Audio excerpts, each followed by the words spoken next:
Tänases loos ootab karumõmm Hugot ja Jänku Sofit ees vihmane seiklus. Kas tead, mis juhtub, kui väikesed abikäpad leiavad metsast linnupoja, kes vajab nende hoolt?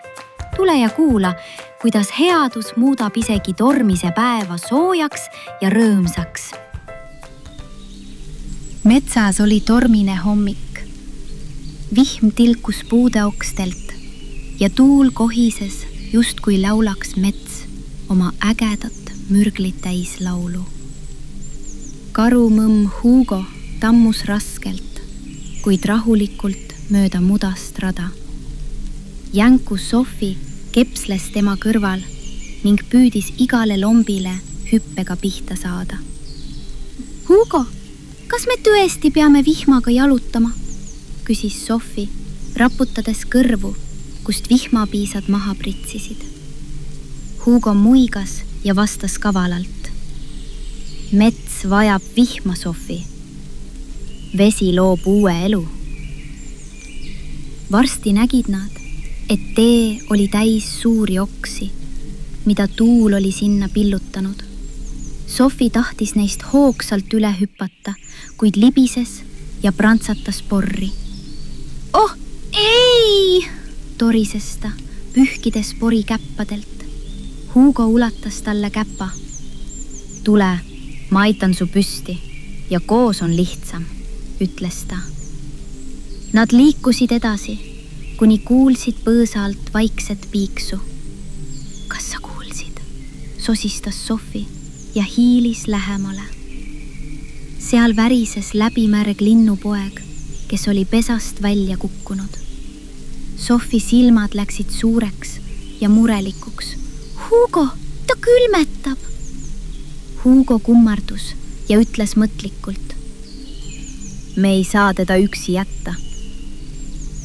Sofi noogutas ja võttis linnupoja õrnalt oma käppade vahele, hoides teda vastu rinda, et pakkuda soojust ja hellust.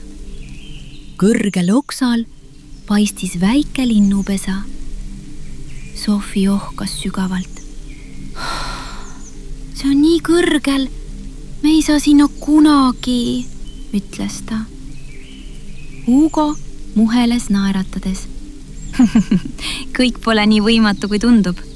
Mina aitan sind, lisas ta. Hugo tõstis Sofit ettevaatlikult kõrgemale. Sofi kõrvad tilkusid vihmast, aga tema pilk oli julge. Ta ronis oksale ja libistas linnupoja pesasse tagasi. Mõlemad hingasid kergendatult. Õnnestus, hüüdis Sofi. Hurraa! Just siis saabus ema lind. Ta siristas rõõmsalt ja laotas tiivad oma poja kohale. Sofi ja Hugo vaatasid üksteisele otsa, süda soe ja kerge. Ta tänab meid, ütles Hugo vaikselt. Vihm hakkas vaibuma, vaibus ka tuul ja puude vahele jäi kostuma ainult pehme sahin. Mets tundus korraga helge ja rahulik, justkui oleksid väikesed head teod ilma enda ümber pehmendanud. Hugo ütles rahulikult. Iga väike heategu toob soojust südamesse. Sofi muigas ja lisas rõõmsalt. Ja isegi vihmane päev muutub päikeseliseks, kui aidata. Õhtupäike piilus pilvede vahelt, kui nad tatsasid reibal sammul tagasi kodu poole. Sammud olid küll märjad, kuid südames valitses rõõmutunne ja tänulikkus. Nad teadsid, et aitamine loob headust rohkem, kui nad kunagi arvata oskasid.